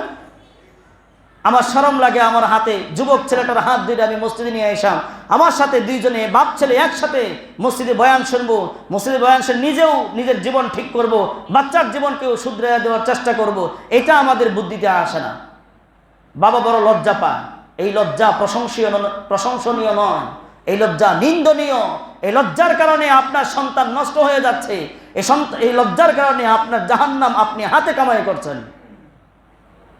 এজন্য বাবাদেরকে বলবো লজ্জা নয়, আপনার সন্তানকে হাতে ধরে ধরে আপনি নামাজে আসুন, দুই বাপ বেটা একসাথে নামাজে দাঁড়ান, বন্ধু বান্ধবদের সাথে দাঁড়াইলে পরে বয়ান যখন চলে, আপনার বিশ্বাস না হলে দোতলায় যান, গিয়া দেখেন কি আলোচনা চলছে। সব যুবক বাচ্চারা একসাথে বসছে, বসার পরে কিসের আলোচনা, কিসের কি, কোনো শোনার কোনো সময় তাদের নাই। নামাজে দাঁড়ায় দাঁড়ায় পর্যন্ত তারা দুষ্টামি করে। তাহলে এই দুষ্টামি করার সুযোগটা আপনি দিলেন কেন? আপনি আপনার সন্তানকে নিজ তাহলে আপনার সাথে বসান। হ্যাঁ, আলহামদুলিল্লাহ, কিছু বাবা মা তো আছে, কিছু বাবা তো আছে যারা তাদের সন্তানের আশপাশেই দাঁড়ায়, নামাজে দাঁড়ালেও পরে পাশে দাঁড়ায়। আপনিও এরকম নিজের জীবনটাকে গড়েন, আপনার বাচ্চাকে আপনার সাথেই রাখুন। যতদিন পর্যন্ত আপনার বাচ্চা ভালো একজন মানুষ না হয়, ততদিন পর্যন্ত আপনার হায়াত যতদিন আছে, ততদিন পর্যন্ত আপনার বাচ্চাকে সাথে রেখে রেখে দুনিয়ার সব কিছু শিখিয়ে যান। আপনার অবর্তমানে যেন বাচ্চার মাধ্যমে আপনি কবরে শুয়ে শুয়ে কিছু পাইতে পারেন। অন্যথায় পৃথিবীতে যা রেখে যাচ্ছেন, এই সন্তান কবরে জ্বালাওয়ার পরেও আপনাকে আগুন দিয়া জ্বালাবে, আপনাকে আগুন দিয়া জ্বালাবে। আগুন তো মেচের আগুন দিয়া জ্বালাবে না, এক একটা অন্যায় করবে আর আপনি দাও দাও কবরে জ্বলতে থাকবেন। এখনো সময় আছে, যে কয়টা দিন আপনার হায়াতের, এই কয়টা দিন আপনার বাচ্চাকে দুই একটা ভালো কথা হলেও, দুই একটা ভালো কাজ হলেও শেখায়া যান। আল্লাহ রাব্বুল আলামিন আপনাদের বুঝার তৌফিক দান করেন, আমিন। সন্তানকে ফরজ সম্পর্কে জানাইতে হবে, ফরজ শিক্ষা দিতে হবে। সন্তানরা এখন ফরজ সম্পর্কে জানে না, অনেক বাবা মায়ও জানে না। পুরুষের কাপড়ের সতর কতটুকু, পুরুষের পোশাক পরা ফরজ কতটুকু, অনেক বাবাও জানে না, অনেক মায়ও জানে না। নাভির উপর থেকে নিয়ে হাঁটুর নিচ পর্যন্ত পুরুষের এগুলো ঢাকা ফরজ। মহিলাদের বাড়িতে থাকাকালীন মুখ, হাতের তালু, পায়ের তালু ব্যতীত পুরা দেহটাকে ঢেকে রাখা ফরজ। ফরজ এগুলো কয়জন মহিলা জানে, কয়জন বাবা মা তার সন্তানকে শিখাইছি? এজন্য বাচ্চাদের ফরজ বিধানগুলো শেখাইতে হবে। বাচ্চারা আজকে শর্ট প্যান্ট পরে পরে হাঁটছে, মেয়েরা আজকে এই যে শর্ট তো একবারে শর্ট না, ছেলেদের মতো না, একটু টাকনুর উপরে নিচে শাঁখ পর্যন্ত পায়জামা পরছে, প্লাজো পরছে, আরো কি কি যেন বর্তমান বের হয়েছে। হ্যাঁ, তাদের টাকনুর উপরে অন্তত 8 আঙ্গুল বা অর্ধ হাত এরকম সাদা অংশ বাইরে বের হয়ে থাকে। যার মেয়ে তাকে জিজ্ঞাসা করতে চায়, আপনি কি জানেন আপনার মেয়ের ফরজ কতটুকু ঢেকে রাখা? আপনি কি জানেন, ও মা, আপনি কি জানেন আপনার মেয়ের পায়ের টাকনুর নিচ পর্যন্ত কাপড় পরতে হয়, সেলোয়ার প্লাজো পায়জামা পরতে হয়? বাবা মা, আপনি কি জানেন বাহিরে বের হওয়ার পরে আপনার সন্তান, আপনার মেয়ের প্লাজো, আপনার মেয়ের পায়জামা, আপনার মেয়ের প্যান্ট, এটা টাকনুর আধা হাত উপরে উঠে কেমনে? এটা কে দেখবে? বাবাই দেখবে, মাই দেখবেন। আপনার হালাল ইনকাম এর মাধ্যমে আপনার বাচ্চা প্লাজো বানাইছে, পায়জামা বানাইছে, সবসময় হারাম হারাম কাজে লিপ্ত আছে, আপনি এটা আপনার চোখে পড়ে না? কি বলেন, চোখে পড়ে? কথা বলবে না। আপনি আপনার সন্তানের ভালো করে খেয়াল করুন, আপনার মেয়ে কি জামা পরছেন। আপনার মেয়ের জামার হাতা তো হবে এই কবজি পর্যন্ত, আপনার মেয়ের জামার হাতা হয় এই বাহুর একটু উপর পর্যন্ত, এরকম করে পুরাটাই খোলা থাকে। এটা কি তার সতর না? ডেকে রাখা ফরজ, বাকি অংশ ডেকে রাখা ফরজ। হাতের তালু, পায়ের তালু আর মুখ ছাড়া ঘরের ভিতরেই বাকি সব অংশ ডেকে রাখা ফরজ। আর বাহিরে বের হইলে বড় চাদর দিয়া তার মুখ ডেকে তারপরে বের হবে, এটা হলো ফরজ বিধান। এখনকার নয়, নব্য আলেমরা যে ফতোয়া দেয় এই ফতোয়া নয়, আম্মা জান আয়েশা সিদ্দিকা থেকে এই ফতোয়া চলে আসছে, মুখ ডেকে বাহিরে বের হইতে হবে। লম্বা চাদর আল্লাহ কোরআনেও বলছেন, টান দিয়া মুখের নিচে নামায়া দিবে লম্বা চাদর। আর আপনার মেয়ে মুখ ডাকবে দূরের কথা, চুল ছেড়ে ঘুরে, আপনার মেয়ে গলা খুলে ঘুরে, আপনার মেয়ে হাত খুলে ঘুরে, আপনার মেয়ে নিচে শাক পর্যন্ত পায়জামা পয়রা ঘুরে, আপনার কোনো খবরও নাই। সমস্ত জিনাহের গুনাহের বার আপনি বাবার উপরে, আপনি অথর্ব মায়ের উপরে। আপনার নাম হাদিসে আল্লাহর রাসূল দাইয়ুস বলেছেন, আপনার নাম দাইয়ুস আমাম, আপনার নাম আপনি দাইয়ুস বাবাম। দাইয়ুস কোনোদিন জান্নাতে যাবে না। তাহাজ্জুদি হতে পারেন, হাজি হইতে পারেন, মুফতি হইতে পারেন, আপনার মেয়ে যে অশ্লীল কাজ করে বেড়াচ্ছে এর জন্য আপনার জাহান্নাম অবধারিত। কেমনে বলতে পারি জোর গলায়? প্রশ্ন তো করবেন, করতেই পারেন, স্বাভাবিক। একটা একটা করে হাদিস দ্বারা দলিল দিব, আসুন আর বুঝার চেষ্টা করুন। আদ-দাইয়ুস লা ইয়াদখুলুল জান্নাতা আবাদা, দাইয়ুস কোনোদিন জান্নাতে প্রবেশ করতে পারে না। দাইয়ুস কারাম, যার সন্তান অশ্লীল চলাফেরা করে, যার সন্তানরা অশ্লীল কাজ করে, এরা সবাই দাইয়ুস বাবা মা। দাইয়ুস বাবা মা কোনোদিন জান্নাতে যাইতে পারে না। আপনি হাজিয়া হয়ে বসে রয়েছেন, আপনি হাজি সাহেব হয়ে বসে রয়েছেন, আপনি ভাবছেন আমার কোনো গুনাহ নাই। আপনি তাবলীগে বড় আমির হয়ে বসে রয়েছেন, আপনি ভাবছেন আপনার কোনো গুনাহ নাই। আপনি আলেম হয়ে বসে রয়েছেন, আপনি ভাবছেন আমার জন্য এই সকল হাদিস না। আপনার বউ পর্দা ছাড়া চলাফেরা করে, আপনার সন্তান পর্দা ছাড়া চলাফেরা করে, আপনার সন্তানের পায়ের গুছা দেখে সবাই, হাতের গুছা দেখে সবাই, আপনার সন্তানের চুল দেখে সবাই, আর আপনি কোনো পরোয়া করেন না এগুলোর। না, বাদ দেন নামাজ, বাদ দেন রোজা, বাদ দেন হজ। এই কারণে আপনাকে জাহান্নামে যাইতে হবে। আর হজ নামাজ রোজার হিসাব তো পরেই। কাজেই আমার সকল মুসল্লি ভাইদেরকে বলবো, কথা যুক্তিতর্কে না গিয়ে আপনার সন্তানের ফরজ কাপড় কতটুকু পরতে হয় আপনি জানুন। আপনি জানুন আপনার সন্তানের, আপনার মেয়ের, আপনার বিবির কোনোই যেন কোনো পুরুষ না দেখে, গর্দান যেন কোনো পুরুষ না দেখে, হাঁটুর নিচের অংশ যেন কোনো পুরুষ না দেখে। আপনার সন্তান, আপনার মেয়ে ততদিন পর্যন্ত আপনার কাছে আমানত, যতদিন আপনি আরেকটা পাত্রের কাছে অর্পণ না করবেন। তার আগে কোনো একটা পুরুষের নজরও যদি লাগে, তার গুনাহের ভাগ আপনাকে নিতে হবে। এক নারীর কারণে কয়টা পুরুষ জাহান্নামে যায়? বাবা 1 নাম্বার, বড় ভাই 2 নাম্বার, বড় ছেলে 3 নাম্বার, স্বামী 4 নাম্বার। এই এক মেয়ের কারণে 4টা পুরুষকে জাহান্নামী হওয়া লাগবে। বাবার আন্ডারে যতদিন আছে, কিছু নষ্ট হইলে বাবার হিসাব দিতে হবে। গোড়ালির উপরের অংশ স্বামীর জন্যে, কবজির উপরের অংশ স্বামীর জন্যে। বিয়ের আগে কেউ দেখলে বাবার হিসাব দিতে হবে। স্বামীর ঘরে আসার পরে কেউ যদি দেখে, কেউ যদি টাচ করে, অথবা এই অংশগুলো কেউ যদি দেখে, যে কোনো গুনাহের কাজ করে, বাবার স্বামীর হিসাব দিতে হবে। বাবা নাই, বড় ভাই আছে, বড় ভাইয়ের হিসাব দিতে হবে। বাবাও নাই, বড় ভাইও নাই, ছেলের আন্ডারে আছে। এখন যতদিন ছেলের আন্ডারে আছে, ছেলের হিসাব দিতে হবে। কেন? ইজ্জত আব্রু নষ্ট হইল। এজন্য সন্তান কতটুকু পোশাক পরছে, প্রত্যেকটা বাবা মায়ের খেয়াল করতে হবে, লক্ষ্য রাখতে হবে যে আমার ছেলের কখনো ফরজ তরক হয়ে যাচ্ছে কিনা, ফরজ কাপড় পরা ছুটে যাচ্ছে কিনা, আমার মেয়ের ফরজ কাপড় পরা ছুটে যাচ্ছে কিনা। আল্লাহ আমাদেরকে বোঝার, আমল করার তৌফিক দান করেন।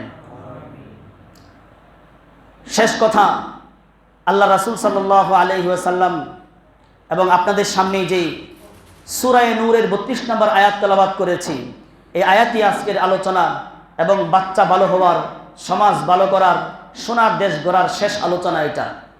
আল্লাহ রাব্বুল আলামিন কোরআনের হাকিমের মধ্যে ইরশাদ করেছেন, ওয়ানকিহুল আয়ামা মিনকুম ওয়াস-সালিহিনা মিন ইবাদিকুম ওয়া ইমাইকুম। মানে সন্তান যখন সকল ধাপগুলো পার হয়ে সন্তান যখন বালেগ হয়ে গেল, বিবাহের উপযুক্ত হয়ে গেল, তখন শরীয়ত আমাদের উপরে, বাবা মায়ের উপরে এই দায়িত্ব অর্পণ করেছে। আল্লাহ রাব্বুল আলামিন সূরাতুন নূরের ৩২ নম্বর আয়াতে বলেন, সন্তান যখন তোমার উপযুক্ত হয়ে যায়, ছেলে হোক মেয়ে হোক, ছেলেকে বিবাহ করিয়ে দাও, মেয়েকে বিবাহ দিয়ে দাও। আর তোমাদের অধীনস্থ, তোমাদের কর্মচারী, কাজের বুয়াও যদি, কাজের ছেলেও যদি তোমাদের এই বয়সে বিবাহের উপযুক্ত হয়ে যায়, তোমাদের আন্ডারের লোকেরা, তখনও তাদেরকে বিবাহ করে দাও। তুমি যদি মনে করো যে না, নিজের পায়ে দাঁড়ালো, নিজের পায়ে দাঁড়ানোর অপেক্ষা করো, আর একের পর এক গুনাহ করতে থাকে, সমস্ত গুনাহের দায়ভার যারা বিবাহ করাই নাই তাদের কাঁধের উপরে চাপবে। যতদিন উপযুক্ত ছেলে ঘরে থাকবে, যতদিন উপযুক্ত মেয়ে ঘরে থাকবে, উপযুক্ত কর্মচারী বিবাহ ছাড়া ঘরে থাকবে, ততদিন পর্যন্ত তার ঘর থেকে দুর্গন্ধ ছড়াবে, এক একটা গুনাহ করবে, তার দায়ভার বর্তাবে মালিকের কাঁধে, বাবার কাঁধে, মায়ের কাঁধে। আল্লাহ রাব্বুল আলামিন কি বলেন? তোমার নিজের পা দিয়েই আমি পৃথিবীতে পাঠাইছি, তুমি নিজের পায়ে দাঁড়াও না, তুমি নিজের পায়ে যখন থেকে হাঁটতেছো তখন থেকে হাঁটতেছো, নিজের পায়ে, অন্যের পায়ে না। এই স্লোগান ভুল স্লোগান, যে নিজের পায়ে দাঁড়ালো। সমাজের মধ্যে এই স্লোগান আছে না? হ্যাঁ, নিজের পায়ে দাঁড়ালো। এবার এখন কি অন্যের পায়ে দাঁড়ায় রয়েছে? নিজের পায়ে দাঁড়াবে মানে হাঁটা তো আল্লাহ শিখাইছেন নিজের পাও দিয়াই। আল্লাহ রাব্বুল আলামিন বলেন, ওয়ানকিহুল আয়ামা মিনকুম ওয়াস-সালিহিনা মিন ইবাদিকুম ওয়া ইমাইকুম। তোমাদের ছেলে, তোমাদের মেয়েরা, তোমাদের অধীনস্থ কর্মচারীরা যদি বিবাহের উপযুক্ত হইয়া যায়, তাহলে তাদের বিবাহের কাজটা সম্পাদন করে ফেলো। ইয়াকুনু ফুকারা ইউগনিহিমুল্লাহু মিন ফাদলিহি। ওই সন্তানের, ওই ছেলে যদি অভাবগ্রস্ত হয়, ওই মেয়েটা যদি অভাবগ্রস্ত হয়, অথবা অধীনস্থ কর্মচারী, কাজের ছেলে, কাজের বুয়া যদি অভাবগ্রস্ত হয়, আল্লাহ রাব্বুল আলামিন সূরাতুন নূরের ৩২ নম্বর আয়াতের মধ্যে বলেন, আমি নিজ অনুগ্রহে তার অভাব মুক্ত করে দেব। আরে বাঙালি জাতি ভাই, বিলাসপুরের ভাই বোন, শুনে রাখুন, আপনার ছেলে নিজের পায়ে দাঁড়ানোর অপেক্ষা করতেছেন। আল্লাহ বলেন, নিজের পায়ে দাঁড়ানোর অপেক্ষার দরকার নাই, বিবাহ করাইয়া দাও। বিবাহ করাইয়া দেওয়ার পরে নিজের পায়ে দাঁড়ানোর ব্যবস্থা আমি আল্লাহ নিজ অনুগ্রহে করে দেব। ইয়াকুনু ফুকারা ইউগনিহিমুল্লাহু মিন ফাদলিহি। তারা যদি অভাবগ্রস্ত হয়, বিবাহের পরে সূরাতুন নূরের ওয়াদা আছে, বিয়ার পরে সমস্ত সন্তানের সচ্ছলতা আল্লাহ রাব্বুল আলামিন দান করে দিবেন। কাজেই বাবা মারা যারা আছেন, আজকে থেকে নিজের পায়ে দাঁড়ায় লোকে স্লোগান বর্জন করবেন তো। সূরাতুন নূরের ওয়ার্ডার মানেন। সূরাতুন নূর ওয়ার্ডার করছে, ওয়াদা করেছে, সন্তানকে বিয়ে দাও, বিবাহের পরে ইনকামের দ্বার উন্মুক্ত করে দেওয়ার দায়িত্ব আমি আসমানের মালিকের। সুবহানাল্লাহ। বিবাহ করাবো তো ইনশাআল্লাহ। ইয়াকুনু ফুকারা ইউগনিহিমুল্লাহু মিন ফাদলিহি ওয়াল্লাহু ওয়াসিউন আলীম। পৃথিবীতে বড় লোক কাকে খুঁজো? আল্লাহর চাইতে বড় লোক পৃথিবীতে আর কেউ নাই। তুমি কি বড় লোক, কি ধনী বানাইবা, চাকরি করে কি ধনী হইব? আল্লাহ নিজে তাকে গনি বানায়া দিবেন। আসল কথা হইল, ধনাঢ্য হওয়ার, গনি হওয়ার, বড় লোক হওয়ার সংজ্ঞায় আমরা বুঝি না। আমরা মনে করি ৭ তলা একটা বাড়ি, ৮ তলা ৩-৪টা বাড়ি, মেল ফ্যাক্টরি, ইন্ডাস্ট্রি থাকলে পরে আমরা বড় লোক। না না, বড় লোক একে বলে না। বড়লোক বলা হয় কাকে? বড়লোক বলা হয় যে নিজের দৈনন্দিন চাহিদা পূরণ করার জন্য অন্যের দ্বারস্থ না হইয়া নিজে নিজেই সব পূরণ করতে পারে, যার এরকম জিনিসপত্র আছে, সেই ব্যক্তিই বড়লোক। গনি মানে কি? গনি মানে হলো অমুখাপেক্ষী, যে অন্যের মুখাপেক্ষী না, সেই হলো গনি। এটা আরবি শব্দ। আরবি শব্দের বাংলা অর্থ হলো ধনী। তাহলে জীবিকা নির্বাহ করার জন্য যে অন্যের মুখাপেক্ষী নয়, যে অমুখাপেক্ষী, যে নিজেই স্বয়ং সম্পূর্ণ, অন্যের কাছে হাত পাততে হয় না, সেই ব্যক্তিই বড় লোক ইসলামে বলে। আপনারাও তাই স্বীকার করেন তো? স্বীকার না করলে আপনাদেরকে বলি, মনে করেন 8তলা বাড়ি 4টা আছে, কিন্তু তার ঋণ এই পরিমাণ, 4টা বেচাও সে 8তলা বাড়ি তার ঋণ পরিশোধ করতে পারবে না। এই ব্যক্তি বড় লোক?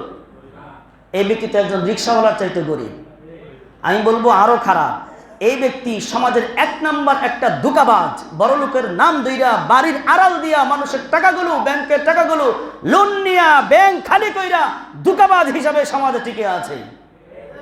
এটা কোনোদিন বড় লোক হতে পারে না।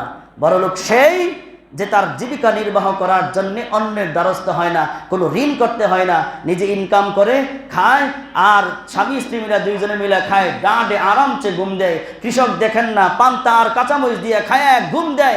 এই ক্ষেতের কানিতেই, ক্ষেতের লাইলের উপরে তার এমন ঘুম আসে, এই ঘুম কোনোদিন কিনতে পাওয়া যাবে না। ঠিক কিনা বলেন? আল্লাহ রাব্বুল আলামিন আমাদেরকে বুঝবার তৌফিক দান করেন, আমিন। আরেকটি কথা, আল্লাহ রাসূল সাল্লাল্লাহু আলাইহি ওয়াসাল্লাম এক হাদিসের মধ্যে বলেছেন, সন্তান যখন বালেগ হয়ে যায়, সন্তানের বয়স 7 বছর হইলেই সকল বিধান মানতে বাধ্য করতে হবে। 10 বছর হয়ে গেলে সকল বিধান মানতে, তাকে মানার জন্য জোর প্রয়োগ করতে হবে। 7 বছরে তাকে মানার জন্য উদ্বুদ্ধ করেন, হাতে ধরে নিয়ে আসেন। 10 বছরে কোনো বিধান মানছে না, তার উপর বিধান আরোপ হয়েছে, মানছে না, তাহলে তাকে শাসন করে হলেও মানাতে হবে। মুরু আওলাদাকুম বিসসালাত ওয়া হুম আবনাউ 7 সিনিন ওয়াদরিবুহুম আলাইহা ওয়া হুম আবনাউ 10। আল্লাহ রাসূল বলেন যে 10 বছর হয়ে গেলে যদি পালন না করে, তাহলে তাকে তোমরা প্রহার করে হলেও, শাসন করে হলেও বিধান মানতে বাধ্য করো। আমি বলতে চাই, আপনাদের যাদের 10 বছরের উপরে মেয়ে আছে, 10 বছর বয়সের উপর ছেলে আছে, আপনি সন্তানকে নামাজের কথা বলেন না, পর্দার কথা বলেন না, সন্তানকে ভালো কাজের কথা বলেন না, তাহলে আপনি ইসলামী শরীয়তের বিধান মানতেছেন কোথায়? আল্লাহ রাসূল একই হাদিসের মধ্যে বললেন, ওয়াফাররিকু বাইনাহুম ফিল মাদাজি'i। 10 বছর বয়স যখন হয়ে যায়, তখন তার বিছানা আলাদা করে দিতে হবে। এটা সমাজের একটা মহামারী। সমাজের একটা মহামারী হইল, ছেলের বয়স 15-20 বছর এখনো মায়ের সাথে ঘুমায়। আছে সমাজে? মেয়ের বয়স 15 বছর, 16 বছর, 20 বছর, বিয়ার আগ পর্যন্ত বাবার কাঁধ ধরে, গলা ধরে, জাবরা ঘুমায় থাকে। আছে না নাই? আপনি বলবেন এগুলো কি আলোচনার বিষয়? পত্রিকা, পেপার পত্রিকা খুইলা দেখেন, ইসলামের বিধান লঙ্ঘন করার কারণে কি হচ্ছে। ছেলে মায়ের সাথে, মেয়ে বাবার সাথে, এগুলো বলার অপেক্ষা রাখে না। কোন কারণে হচ্ছে? আল্লাহ রাসূল সাল্লাল্লাহু আলাইহি ওয়াসাল্লাম সন্তানদেরকে বিধান দিলেন, সন্তানদেরকে বিছানা আলাদা করতে হবে। কোন দিন থেকে? 10 বছর বয়স যেদিন পূর্ণ হবে, ওদিন থেকে ভাই বোনের বেড আলাদা, মা ছেলের বেড আলাদা, বাবা মেয়ের যে বেড আলাদা, সমস্ত বেড আলাদা আলাদা হয়ে যাবে।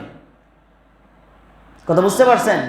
10 বছরের বয়স পর থেকে এক বিছানায় মা আর ছেলে ঘুমাইতে পারবে না, এক বিছানায় বাবা আর মেয়ে ঘুমাইতে পারবে না, এক বিছানায় আপন 2 ভাই বোনও ঘুমাতে পারবে না। ইসলামী বিধান মানেন? অন্যথায় যদি আপনি আমাকে প্রশ্ন করেন, প্রশ্ন করার আগে আমি বলবো, আগে গাড়াগাড়ি করে পড়ে আইসেন। এর এগেনিস্টে কি হচ্ছে এগুলো গাড়াগাড়ি করে পড়ে আইসেন। আপন বোনের দুহাই দিয়ে কি হচ্ছে, সন্তানের দুহাই দিয়ে কি হচ্ছে, মেয়ের দুহাই দিয়ে কি হচ্ছে, এগুলো গাড়াগাড়ি করে তারপরে ইসলামের উপর আঙ্গুল তুলতে আইসেন। আল্লাহ রাসূল সাল্লাল্লাহু আলাইহি ওয়াসাল্লামের এই বিধানগুলো আল্লাহ রাব্বুল আলামিন বুঝাইয়া দিলেন যে সন্তানের বয়স যখন 10 বছর হয়ে যাবে, তখন তাদের বেড, প্রত্যেকের বেড আলাদা আলাদা করে দিতে হবে। এক বেডে 2 ভাই বোন থাকতে পারবে না, এক বেডে বাপ মেয়ে থাকতে পারবে না, এক বেডে মা ছেলে থাকতে পারবে না, তাদের বেডকে আলাদা করে দিতে হবে। এমনকি সূরাতুল নূরের মধ্যে 58 নম্বর আয়াতে তো এটাও আছে, যখন তোমরা তোমাদের ঘরেতে থাকো, তখন 3 টাইমে তোমাদের এই সকল কিশোর মেয়েরা, কিশোরী ছেলেরা তোমাদের আপন যে নির্ধারিত খাস কামরায় তারা 3 টাইমে ঢুকতেও পারবে না। কোরআনী বিধান। আল্লাহ রাব্বুল আলামিন বলেন, ইয়া আইয়ুহাল্লাযীনা আমানু লিয়াস্তাযিনকুমুল্লাযীনা মালাকাত আইমানুকুম ওয়াল্লাযীনা লাম ইয়াবলুগুল হুলুমা মিনকুম সালাসা মাররা। দেখুন ইসলাম কি বলে, ইসলাম কত সুন্দর বিধান দেয়। বেড আলাদা করতে হবে কেন? এর আগে বাড়িয়ে আল্লাহ রাব্বুল আলামিন বিধান দেন যে দেখো, তোমাদের যেই ছেলে যুবক হয় নাই, তোমাদের যেই মেয়ে যুবতী হয় নাই, এই যুবতী না হওয়া মেয়েটা, যুবক না হওয়া ছেলেটাও বাবার ঘরে মায়ের খাস কামরায় যখন প্রবেশ করবে 3 টাইমে অনুমতি ছাড়া, পারমিশন ছাড়া ঢুকতে পারবে না। ঘরের কাজের বুয়া 3 টাইম মালিকের খাস কামরায় পারমিশন ছাড়া ঢুকতে পারবে না। কাজের ছেলে মালিকের খাস কামরায় পারমিশন ছাড়া ঢুকতে পারবে না। কোন কোন 3 টাইম? মিন ক্বাবলি সালাতিল ফাজর ওয়া হিনা তাদউনা সিয়াবাকুম মিনাজ যাহিরা ওয়া মিন বাদি সালাতিল ইশা। তার মানে ফজরের আগে কেউ যদি কারো কামরায় ঢুকতে চায়, ছেলেও অনুমতি ছাড়া ঢুকতে পারবে না মায়ের ঘরে, বাবার ঘরে। মেয়েও অনুমতি ছাড়া ফজরের আগে বাবা মায়ের ঘরে ঢুকতে পারবে না। ঘরের কাজের বুয়াও অনুমতি ছাড়া ঢুকতে পারবে না। বাড়ির কাজের ছেলেও অনুমতি ছাড়া ঢুকতে পারবে না। কোন সময়ে? ফজরের আগে, 1 নাম্বার। 2 নাম্বার, হিনা তাদউনা সিয়াবাকুম মিনাজ যাহিরা, দুপুর বেলায় যখন নাকি তোমরা দুপুরে লাঞ্চ করে তোমরা এই রেস্ট করতে যাও, তখন ওই রেস্ট করার টাইমে তোমাদের কোনো ছেলে, তোমাদের কোনো মেয়ে, তোমাদের কাজের মানুষগুলো তোমাদের পারমিশন ছাড়া খাস কামরায় ঢুকতে পারবে না। 3 নাম্বার, এশার পরে যখন ঘুমাইতে যাও, তখনও তোমার এই কিশোর ছেলে, কিশোরী মেয়ে, তোমাদের ঘরের কাজের বুয়া, কাজের মানুষ যারা আছে, তারা তোমাদের খাস কামরায় তোমাদের পারমিশন ছাড়া ঢুকতে পারবে না। আপনি কি এটাকে অসামাজিক মনে করবেন? কি বলেন? অসামাজিক মনে করবেন? যুক্তিতর্ক দ্বারা করবেন? তাহলে এবার ঘুরে দেখে আসুন, যখন আপনি রেস্টে থাকেন, যখন ঘুমায়া থাকেন, তখন আপনার ছেলে এমন কিছু দেখে ফেলুক, আপনার মেয়ে এমন কিছু দেখে ফেলুক, এটা আপনি চান না, এমন পরিবেশে আপনি থাকেন। কি বলেন? এজন্য ইসলাম কতটা সেন্সিটিভ চিন্তা করছে যে না, যখন তার আরামের টাইম, এই আরামের 3 টাইমে ঘরের আপন মানুষগুলো, কলিজার টুকরা সন্তানও পর্যন্ত তাদের পারমিশন ছাড়া ঢুকতে পারবে না। এজন্য সন্তানের আলোচনায় শেষ আলোচনা হইল যে সন্তান 10 বছর বয়সে মেয়ের বেড আলাদা, ছেলের বেড আলাদা, মা বাবা একসাথে, তাদের সাথে সন্তান ছেলে মেয়ে আর ঘুমাতে পারবে না। আল্লাহ রাব্বুল আলামিন আমাদের সকলকে ইসলামের নিয়ম অনুযায়ী, ইসলামী বিধান অনুযায়ী মেনে চলার তৌফিক দান করেন।